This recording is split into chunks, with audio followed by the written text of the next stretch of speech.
to Tony TV, inspiring people across the planet to be a little kinder and a little more gentle with each other, delivering inspirational TV, one story at a time, from my lounge to yours. I'm your host, Tony Lontis.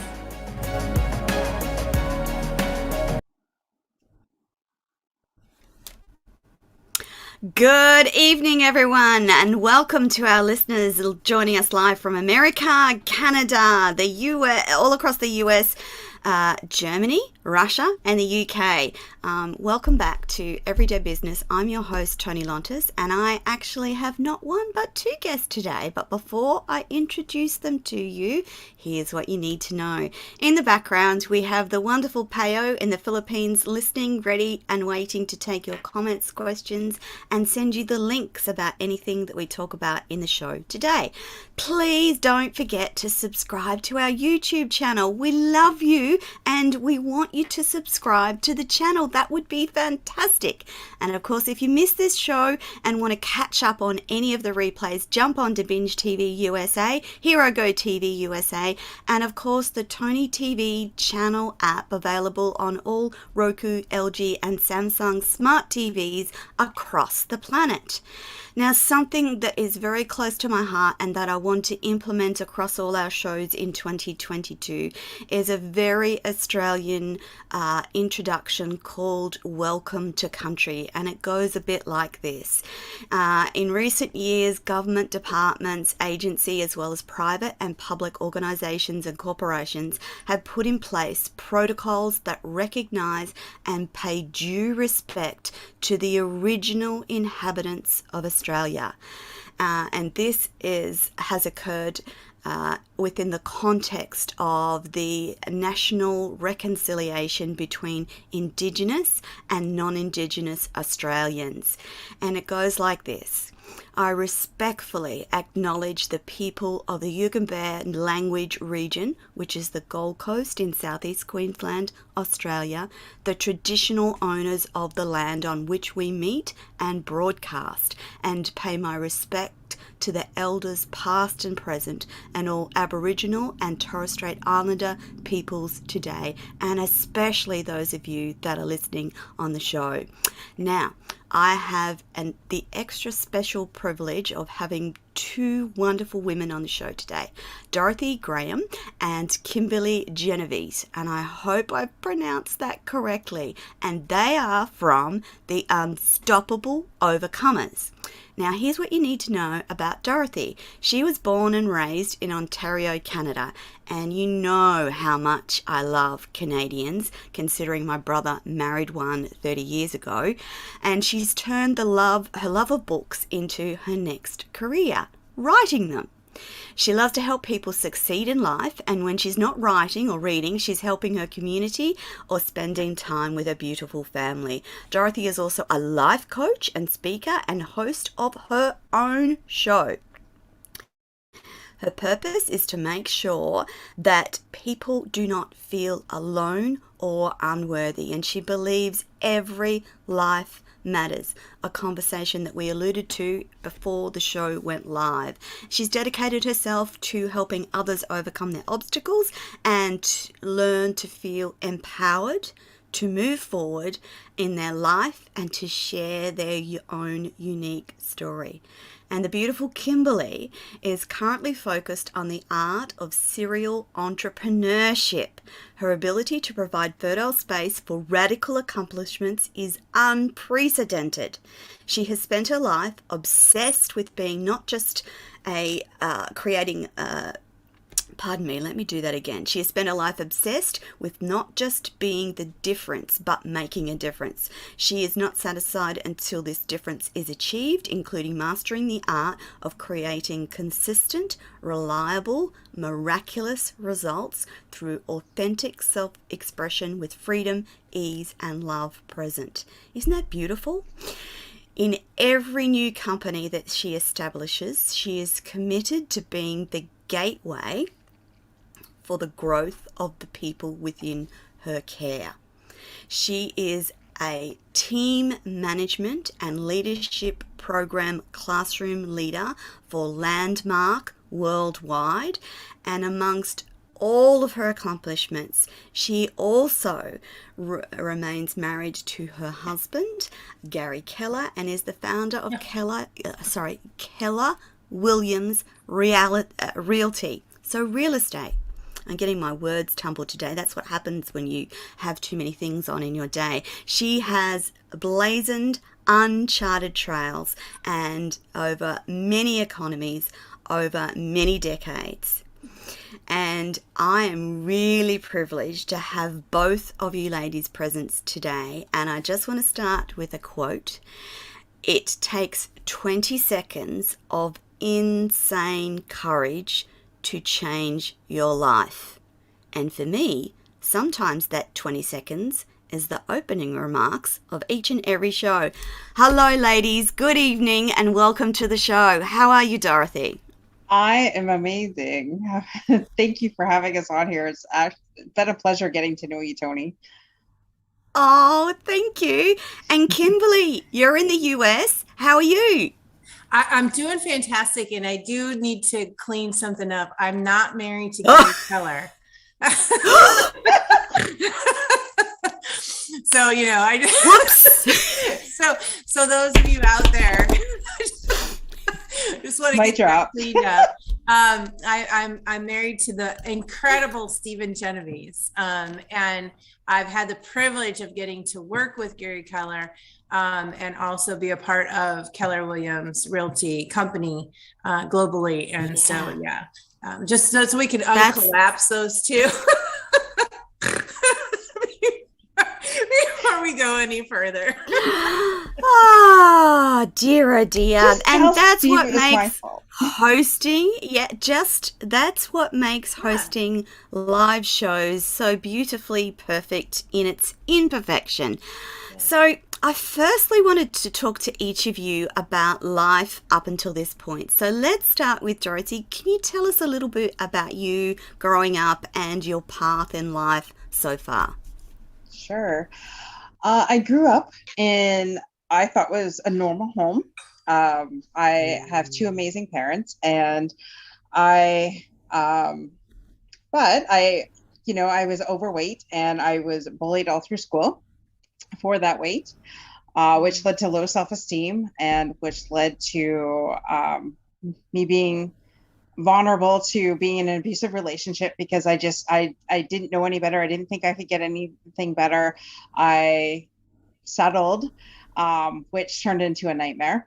As well, growing up, my parents were amazing parents, but they didn't take care of themselves health-wise. So there was a lot of different, health issues, from heart and stroke to diabetes to my dad had cancer, recently passed away from that. And so it's just been a cycle of never ending chaos with health issues. And my dad's brother took his life Christmas Day. It'd be 24 years ago now. So I was no stranger to overcoming each obstacle that was there and overcoming everything that was thrown at me. And mental health was really and the rampage within my family, both anxiety on my mom's side and depression on my dad's side. So it was lonely at different times, but I wouldn't change anything. And that made me the person I am today, because I believe I went through everything so that I could help other people. And when you're going through those moments, it can be extremely lonely at times. And that's why I started sharing my story, because I thought, well, I don't want other people to feel that way. So, so that's pretty much me in a nutshell. Fantastic. And Kimberly, tell me about you. Sure. So do you want childhood? Do you just want a little whatever you would like to share with the audience that gives them a background of who Kimberly is? Sure. Fantastic. So I was blessed to get to live through multiple divorces in households. And when I say blessed, the opportunity it's created for me is, at 57, I've gone through so many different scenarios and situations, that it gives me access to be able to relate to people and life in such a great way, where I can really be in their world and they know that I can be in their world. And also I'm gifted with empathic abilities. And so there's just the ability to be present and be with another life form on any level is just, I'm so grateful for it. And to be at this point in my life where I'm so crystal clear the difference that fun and laughter make for people to experience their lifetime, no matter what they're dealing with, in such a way.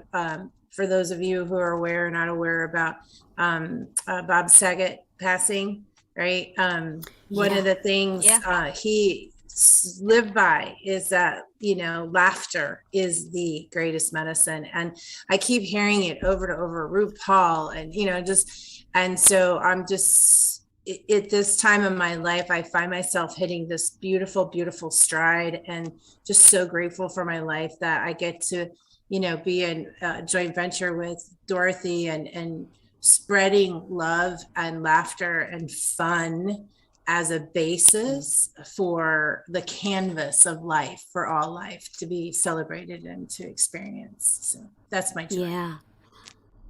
Yeah. That's wonderful to hear that. For both of you lovely ladies, I've had similar conversations this week about women in our 50s, and from a world perspective, sometimes we seem invisible to the world, but gosh, there's such a wealth of experience, such a joy in sharing that experience. There's a confidence and comfort that comes when you get to this age. And that was my next question. How did you, Dorothy, and you, Kimberly, connect and then go, oh, let's do a show together? What was that story like, Dorothy? You first. Sure. Just backing up one step first, before the show. So I was, I just shared with you my background and how I was raised and things like that. So I was the shy, introverted child that didn't want to be center of attention. But I had a story, and I knew for years, God had been telling me, write this book, and get it out. And I'm just like, there's no way. No. I said, I'm absolutely familiar not. with that. Yeah. And then he kept on bugging me for 5 years. And yes, I'm very stubborn in my opinion on what I'm going to do and what I'm not going to do. So I said, I don't have the time. Well, then the pandemic hit, and he says, girl, now's your time. So I wrote my book in 3 months, got it out to the world. And then I thought, okay, so it's, and then, I'm sure you both can relate. We all written books. So, how do we get this out to the masses? And this little girl from Windsor, Ontario, nobody knows who the heck she is. So, I was out there, I was on a bunch of different podcasts, and, people started to know who I was. And then I would start going live on my face. I had a coach to tell me, you have to go live every day on your Facebook profile and about whatever God tells you to do. So it's just like, you get your phone, you click it on, you go live, and whatever God's prompting you to do, that's what you do. So I did that for an entire year. And I'm thinking, okay, so I started to gain a little bit of a following, and I'm like, okay. And people were like, just when I was ready to give up, because I'm like, no one's commenting, no one's saying nothing. Then all of a sudden I had these people say, I really love what you're doing. Thank you for sharing. You're very vulnerable. Like, I shared every experience possible that I came across. And some people, some people thought, well, why are you even sharing that? I'm like, because there's somebody out there that needs to hear it. There is somebody out there that's going through the same thing, but I'm the one that has the nerve to say it. And so I was just like, okay. But then I got to thinking, because I was meeting so many different incredible people that had different stories. And I'm like, and my philosophy is everybody in the world has a story to share, and we are all connected to different people. And by not sharing our story, somebody could die. Somebody could die if you don't share your story. Absolutely. So I thought, okay, this is great. I like sharing my story and I still do, but I mean, I want to hear from other people. So that's why I saw actually on LinkedIn, this guy was doing a streaming class, and I'm like, well, what is that? So I jumped into this course, and it was all about live streaming. So I'm like, I'm already doing the lives on Facebook, and God kept prompting me to go to LinkedIn. So yes, that's what I did. And I took this course, and I'm like, oh God, I was so nervous. I'm like, I don't want to do this. I'm like, and I'm like, oh, this is so hard. But the funny thing is, I loved it. Like, I am rejuvenated when I interview somebody, and like, I could be tired all day long. I have a full-time job, and I coach, and I do, you know, yourself, Tony, when you're trying to get ready for a show, it's not just absolutely, it's not just push play. Like, you gotta cue it, you gotta do everything, you gotta download it, you gotta get it out to the masses. So I'm like, okay. So I just kept interviewing people, and the more people I interviewed, the more people, it's just like, this is amazing. And so I had met two incredible women at the beginning of 2021. And these women are like sisters. And these women had had a Saturday morning group. So in the Saturday morning, there is now 8 of us, but they introduced me to Kimberly. And so the Unstoppable Overcomers, you know, it could be really serious at times. We take people through a deep dive, you know, of people's lives, and we are very real. We are real raw, and we are vulnerable on the show. And but we do that because we want people to know that they're not alone in their circumstances. So when I met Kimberly is like, well, God says we should do this, and I'll leave it to Kimberly to do the next part. Fantastic. Over to you, Kimberly. Yeah. So in our collaboration and really just, you know, Holy Spirit, you know, guiding us every step of the way, was this overwhelming message of having the show end on a high note, having it end, you know, and really leaving, you know, it's rich, as though the show is so rich and luxurious and deep, and sometimes intense, right? And absolutely, you know, intentionally, right? You know, so that they're left at the end of the show, though, in some form of laughter and lightness and executable steps that they're able to access from the guests. So we just Dorothy and I have just had a ball, letting the Holy Spirit lead us and take us where there is to go. And so, because inside of my personal journey, you know, having a full-time show, at least at this point in my life, is not a match, but to be the roving reporter, being on location, going to the, you know, hey, I'm not going to give away our location for next week. And it is not in the Midwest. So, but, you know, just really watching Holy Spirit align us and create this beautiful rhyme and rhythm and harmony of song. It's really becoming quite spectacular. It's a real gift. Fantastic. So, Dorothy and Kimberly, both of you have had to overcome certain things in life. And Dorothy, is that the reason why the show is called Unstoppable Overcomers? And do you want to just talk a little bit more about that, particularly about the mental health? Because as you know, I've had my own mental health battles, and I try to talk about it as often as possible, simply because I remember the stigma of that diagnosis and the sting, and had I not felt that, I would have got help sooner and would have experienced healing and a more fulfilling life had I not allowed that to hold me back. So I am absolutely passionate about talking about people's mental health. And you actually don't need a diagnosis to experience periods of time in your life when you're over anxious, you're depressed. It doesn't have to be a continual life diagnosis. every one of us will experience depression of some shape or form throughout our lives. For some of us, we're unlucky enough to have that as a continual battle, but for others, it'll just be a period of space at time. So I wanted to talk to you about those battles for you, Dorothy, and what they looked like and how you sort of got to the other side. So yes, the show is absolutely, it started off with overcomers for sure, because the title of my book was The Overcomer, Facing Challenges with Faith and Courage. So I had put out there, and actually Monique Hubert from Windsor, Ontario, I had put out a thing saying, okay, I know part of the show has to be overcomers. What's the first part?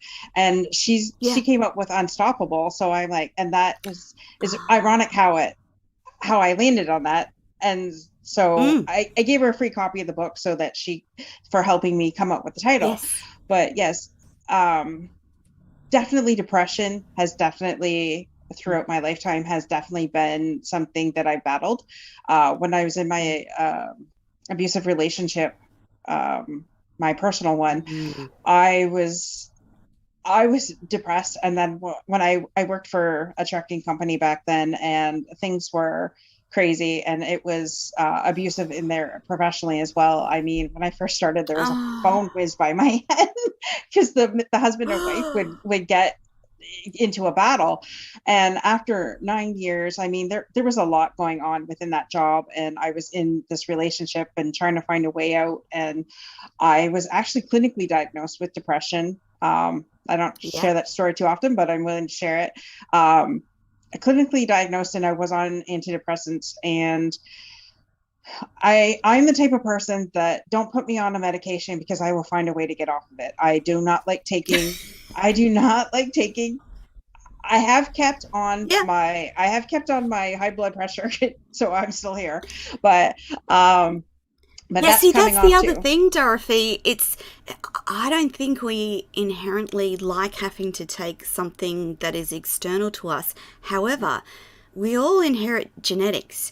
And if you're predisposed to high blood pressure and stroke, and you got a lot of things that you want to do, well, you want to make sure that doesn't happen, hey? So, and I know that I had the same battle. And there was that struggle about, I need to get off this. Once I've got this and got it under control, I need to get off this. But sometimes you can't, and that's okay, isn't it? Yeah. And like this, like I said, this is just my story. So take it or don't take it. Yes. If your doctor tells you to be on the medication, then take your medication. But for me, so through some of my parents' journey, I had seen people become addicted to medication, and I've seen the addictions, and I didn't like it. And that's part of my reason for trying to get off that. So I told my doctor, because my doctor for 2 years had begged me to quit the job and to get out of my relationship, and I didn't. I thought, okay, there's a way I can try and make this work. I can try and make this work. Something has to be wrong with me, and I will make this work. My blood pressure at that time was 178 over 150 at the time. So he's like, okay. And I was getting cluster migraines. So I was depressed. I was getting migraines, and my blood pressure is ready to stroke out.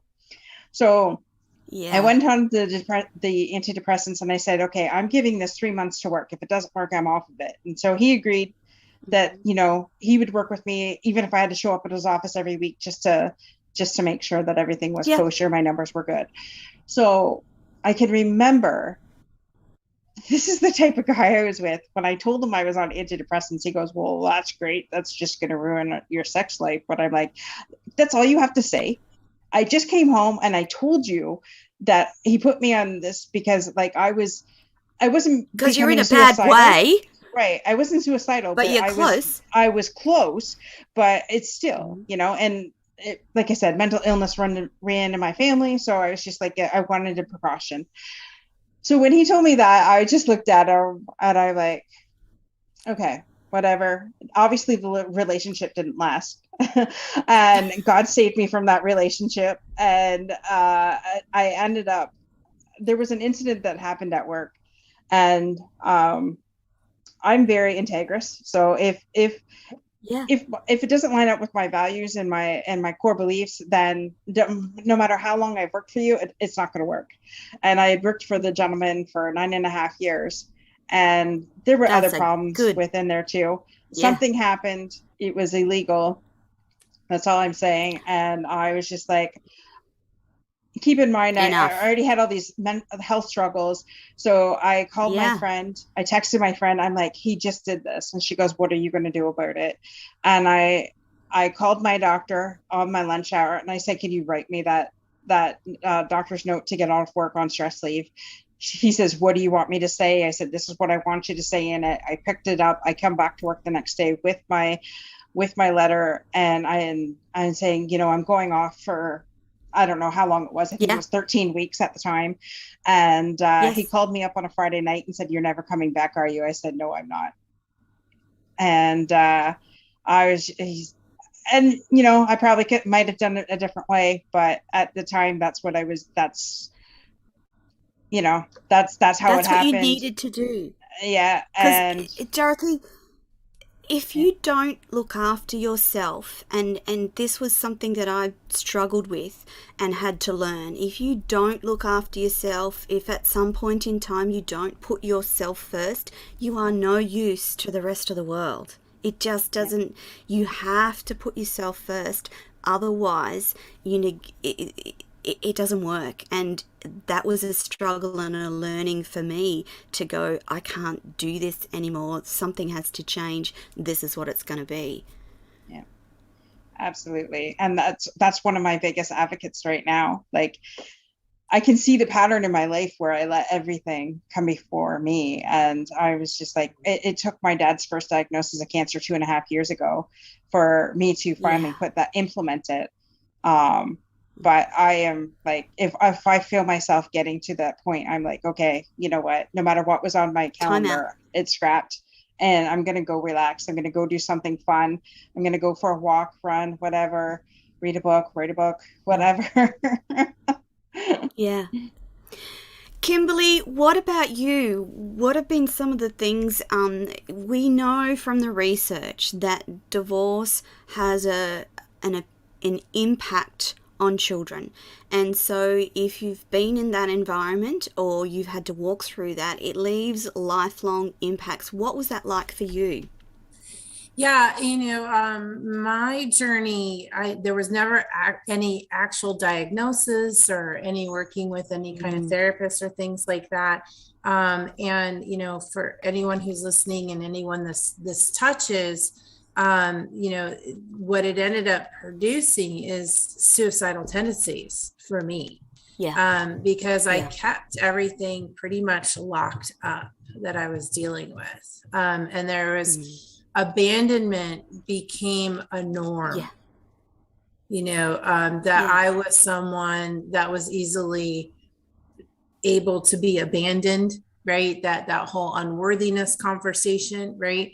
So for anyone who's dealing with anything like that, what I found, especially because if you're not in a position, where it's crazy, especially because for me, it started when I was 2. So it's almost like you don't know life any other way. And so you don't know, right? Like you don't even know that there's a mental illness issue. And I personally like to refer to it as a dis-ease, right? Like not like literally a dis-ease. There's a lack of harmony between your spirit, body, and mind. There's been a disruption. There's been a trauma. And that would be the big thing I would want to point to anyone listening is, we don't teach people how to process grief. Trauma. And it ends up getting locked into on a cellular level. Not even go into the ancestral natures of it, right? And so in keeping it simple, keeping it fun, the mental, right? This is our little tagline. Is 2 things that were instrumental for me, and it was animals were a huge source of restoration and healing, and they really pulled forth my empathic parts of my being. And they literally saved my life more than once, specifically horses and dogs, and all nature, speaking to me in different ways. Yes. And then the other real key element was falling in love. Whether like a best friend or, my husband of 30 years, right? Yeah. And again, everyone, not Gary Keller. But because what was there was that I had to share with him my traumas and the things that I was labeling myself as unworthy, right? Like that I shouldn't even be alive, for the things that I personally had, taken activities in over my youth and young adulthood. And, to have someone to share what you have is worthy of killing yourself over, and have them be so loving, so unconditional, and so like matter of fact, like, what's the big deal? Like, thinking they're going to leave you, right? Like think they're going to leave you on the curb, right? Like, was magic. And, that was actually my best friend of 30 years was the first person I shared with, and then him, and then, and then it just took off from there to the point now where I'm able to, like, that is a source of where I provide that for other people. And specifically, I had an abortion, which was the result of the traumas and the unworthiness and just the whole world of it. Right. So, yeah. Kimberly, something else that I learned along my journey, and something I actually dedicated to doing with my children, was the concept of unconditional love. Because I'd come from an environment where I felt love, and it was conditional on what I said and how I behaved. One of the things that I wanted to change in my children's generation was to love them unconditionally, and for them to know that no matter what they did, no matter what they said, no matter what happened to them, I was going to love them anyway, because from my perspective, I'd never felt that, and I wanted them to experience that. I am imperfectly human, and I'm not sure that I always did that very well. However, it was a game changer, and has been a game changer in getting my daughter through her own trauma, because there were points in her life where she had alienated everyone in her inner circle and tried very hard to alienate me. Sure. But by that stage, I was able to recognize that was about her own unworthiness and her feelings of being unlovable. And I just kept saying, I'm your mum. I'm going to love you forever, no matter what you do, no matter what you say. I'm still going to love you. And there were just horrendous circumstances sometimes. She would be screaming, yelling, virtually fisticuffs type situations, very high level angst, icky situations. And I would just turn to her and say, it's okay, honey, I still love you. And I think, and from her perspective, retrospectively, she said that's the only thing that kept me on this planet, was that you just kept saying that no matter what I did, no matter what I said, no matter how I behaved, you were going to love me. You didn't like the behavior, didn't like the words, but I knew that you still loved me. So that concept of unconditional love is very powerful. Dorothy, how does that play out in your life? Well, I knew my parents loved us. Okay, so my dad wasn't your typical dad. My dad was, my parents made sure that they were on opposite shifts when we were growing up at one point, so that one of them would be home. And I actually worked at the same place for a while, pretty much the entire time we were growing up. So, and my dad was supervisor, my mom was on the floor. So, I always knew my parents loved me. My dad was more vocal about it than my mom, but looking looking now as an adult and seeing, Yes. how my mom kind of kept that to herself, I can see where it comes from, because I see where it comes from her mother, because we're going through that now with my mother. So, but my dad was always, more affectionate and more, he actually curled my hair one time for school pictures. Aww. And he burnt my ear so bad I thought it was singed off. But I mean, he's the only dad I know that did that back then anyways. And he just an amazing guy. And to not have him here is hard. But but to know that we're leaving this legacy of being unstoppable overcomers in his honor, I feel he would be he would be looking down going, "Go Dorothy." Exactly. And it's funny because my mom kind of shows love in a different way. Like, she'll do things for you, or she is incredibly talented. She makes the most amazing, beautiful cards ever on the planet, which are all over the world, including, I think there's one in Australia somewhere, and one in England. That's how far her reach is. But she is just so, she'll like, oh, do you need a card for this or that? And she sends so many thank you cards for me, because I believe in giving thank you cards, randomly and things like that, and birthday cards. And Kimberly, your Christmas card is here. I just haven't mailed it. I'm sorry, things got crazy, and they're sitting in a bag in my room. Sure. So, no, seriously, I would hold my love until I get my card. All right, I'll mail it by the end of the week. Anyway, so with that being said, like, she shows love in that way, and and it's funny because I was, being daddy's little girl, I wasn't sure how it was going to plan out. Because both of them had health issues. Like, she's had heart problems and that. So I kind of expected my mom to go first. But that's not the case. And it's funny because it has grown. We have grown stronger and closer as a family. And I have, being the leader, in my family, I've taken a step back and just allowed my brother and my mom to be who they are. And it's been absolutely phenomenal to watch the growth in them these last 4 months.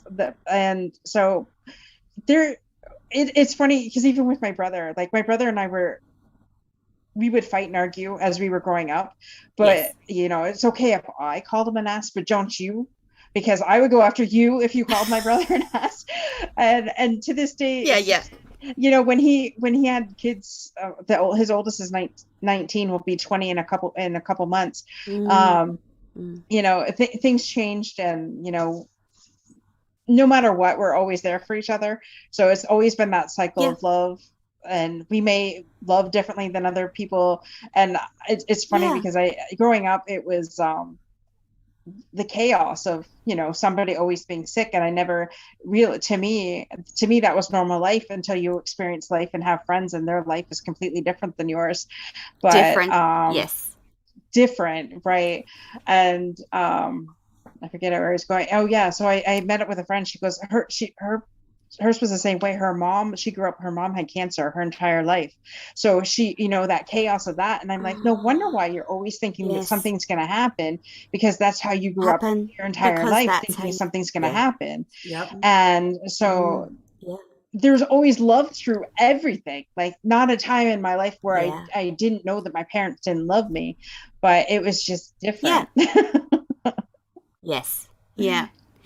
Kimberly, I'm going to go back to that concept of unconditional love, but from the animal perspective, because interestingly enough, just the show before this show, we were talking about empathy and empaths and the correlation between animals and healing and trauma.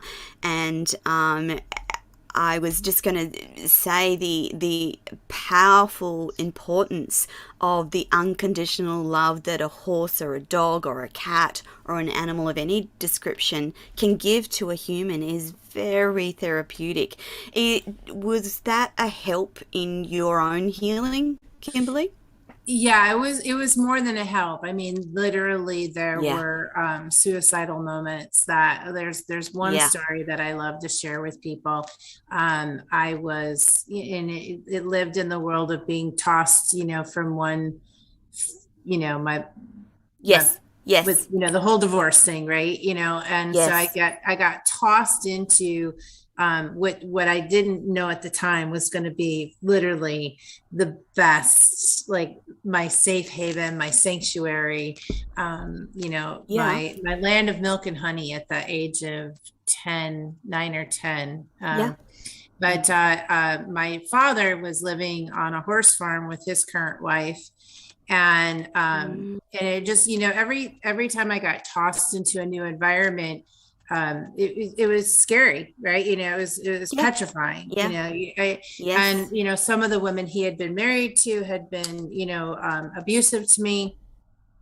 And this was a new wife, right? So I had no idea what I was walking into. And we got to they had a horse farm, and we got there. I wasn't there more than like an hour, and they're like, go clean stalls, and it's like, okay, here we go, Cinderella story.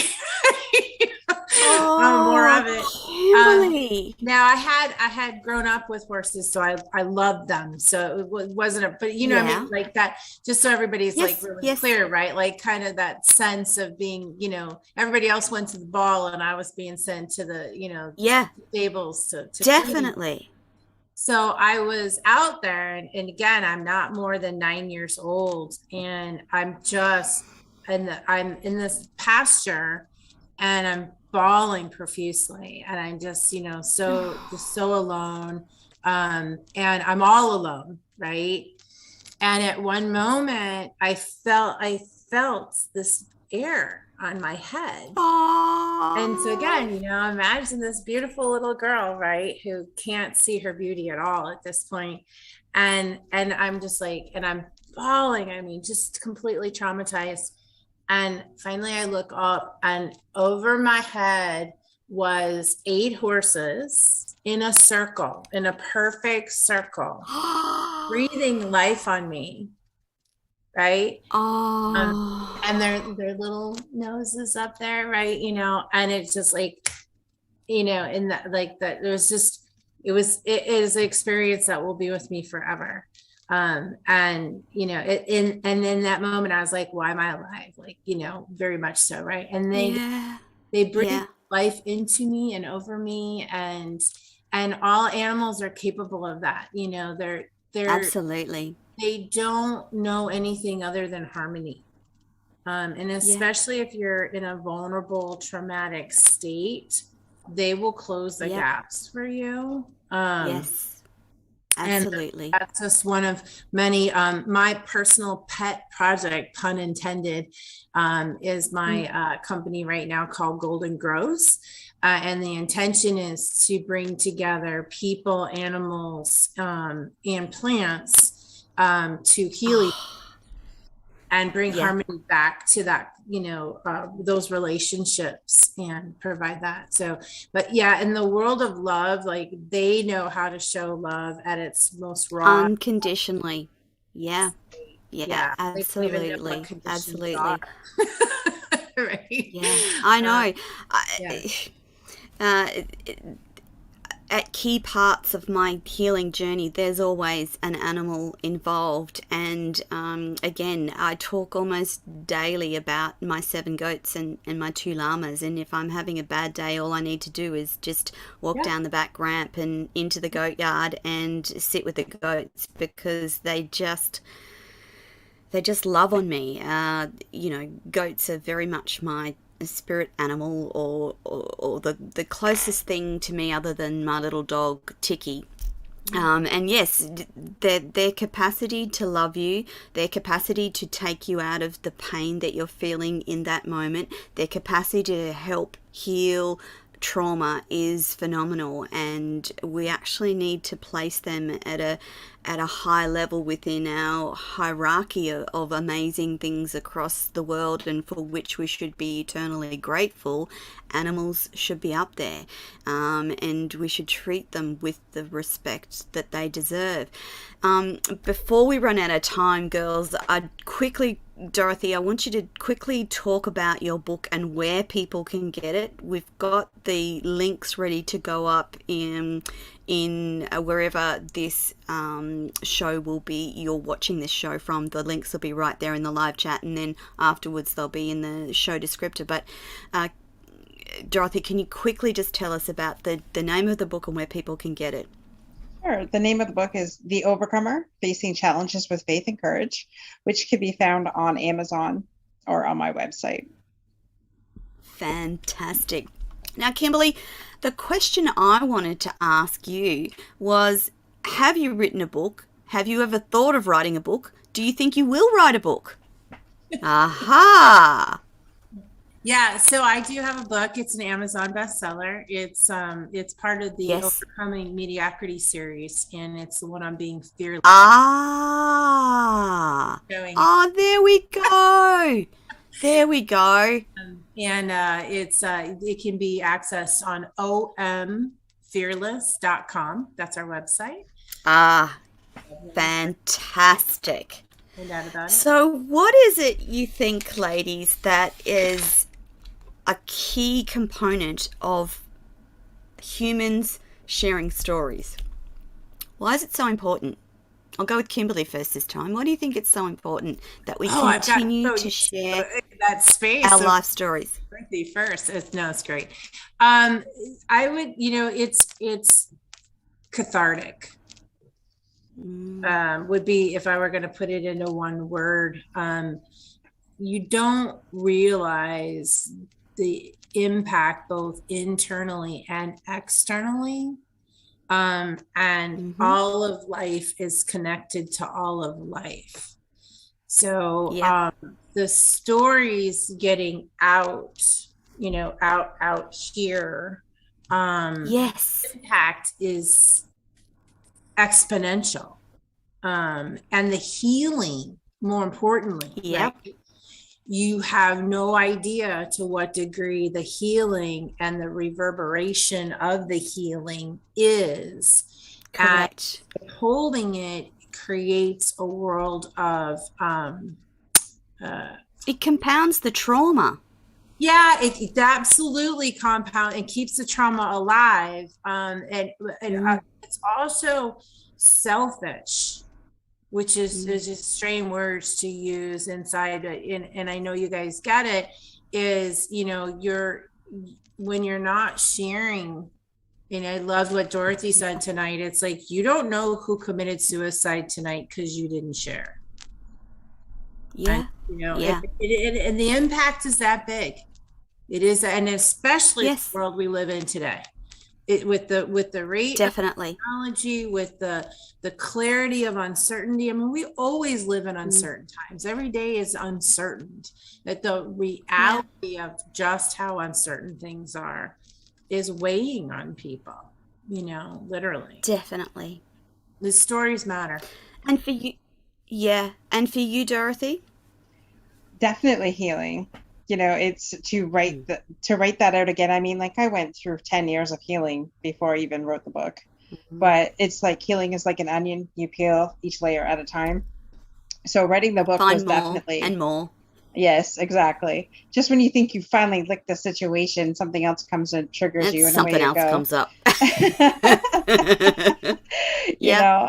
So definitely it was therapeutic writing it, but like we've said tonight, it's by not sharing it, we're doing a disservice to humanity. And like Kimberly said, we have no idea the impact that we have by sharing that. And as a matter of fact, the other day I was praying on my way to work, and all of a sudden it was strong that there was somebody in my vicinity that was struggling mentally, and there was they were ready to take their life. And all of a sudden I stopped the vehicle. Well, I just pulled into work.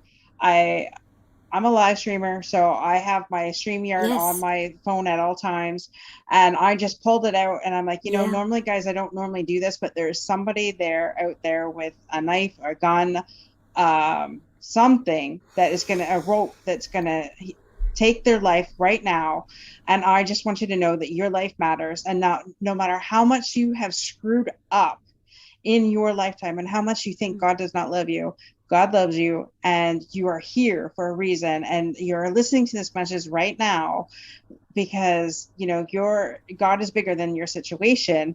And I out of the blue, I just did it, and I was just like, I don't know. I said, I don't know who needs to hear it, and if you need somebody to talk to, private message me right away, and I will talk with you. I will help you through it. I didn't get a message, but that's okay. I mean, it's out there. It's out there for years to come, for the rest of my lifetime and beyond. So if anybody, and you don't know, and you may never know, but because you had the courage to do what you were prompted to do in that moment, you may never know the end result of that, and you don't need to. And that's the other thing, ladies, I wanted to say, that there's a certain amount of courage required to tell your story. But I can absolutely say, and I'll defer to Dorothy and Kimberly as well, but getting over yourself and telling your story that first time will be the worst moment. It gets better after that. It just does. It gets better for the telling. It gets better for the healing. And you don't know whose life you're going to help, whose life you're going to impact just by heeding that call. And the other good thing about that is that you help heal yourself, because telling that story comes with healing. If you keep it, and I have this conversation multiple times a week, but if you don't have the courage to talk about the hard things, you may never get to the place in life that you need to be. You may never achieve the dreams that you were meant to achieve, and you may never help the people that you're meant to help, because there are billions of people out there. They can't hear the message they need to hear from me if they need to hear it from Dorothy. They can't hear it from me if they need to hear it from Kimberly. And so that was one of the biggest changes in mindset for me, to realize that it's not about me. It's about the person that hears that story, and it triggers a healing process, a prompt to do something different in life, a prompt to seek out therapy, a prompt to go to the doctor. It's not about me. It's about the people in the world that you'll help. Ladies, just quickly in the last couple of minutes, what's the best way to listen to your show? When is it on? And where can people connect with you? I'll go with Kimberly first again. I'm actually going to let Dorothy take that. Yay! It is Monday nights at 7 p.m. Eastern Standard Time. We are on 3 locations. We are on my LinkedIn profile, which is Dorothy and Graham O'Dell. My Facebook profile, which is Dorothy Graham O'Dell, or on our YouTube channel, Unstoppable Overcomers. And right now we are putting a plea out there to subscribe, because Kimberly and I have a game going on right now. We're trying. No, we are not trying. We are going to reach 174 subscribers by the end of January, and we need your help. Fantastic. Yes. Yeah. And we'd love for those subscribers to be global. Absolutely. That's the best sort. So Unstoppable Overcomers on YouTube. We need you to subscribe to that channel today. Yeah? Yes. Right now. And you will let us know as soon as you hit that target, won't you? Yes. Absolutely. But it'll be fantastic. It'll be tomorrow. I know. I'm expecting an email tomorrow, lovely ladies. It's going, we hit that target, okay? We Absolutely. will hit it. We were going to hit it way before the end, and then our next target is 1,000. So we need you to hit our initial and then our next goal. Yes. Yes. Well, let's see what we can do about that. Wonderful women. It is the end of the show. It has been a divine pleasure to have you both on Radio Tony Everyday Business. I'm very appreciative to have met you, talked to you. Dorothy, it is an ongoing love every time I talk to you. Kimberly, I'm so glad that you're part of this journey as well. Now, just a reminder before we go, audience, I want you to jump onto YouTube, go to search for Unstoppable Overcomers, and I want you to subscribe. We want to be able to announce next week. You know what we asked you to do last week? Well, guess what? The girls let me know. This is how many subscribers they have. Dorothy, thank you so much. Kimberly, thank you so much. I will be back next week with another episode of Everyday Business. I'm your host, Tony Lonis. Bye for now. Thanks, lovely ladies. Thank you. Bye.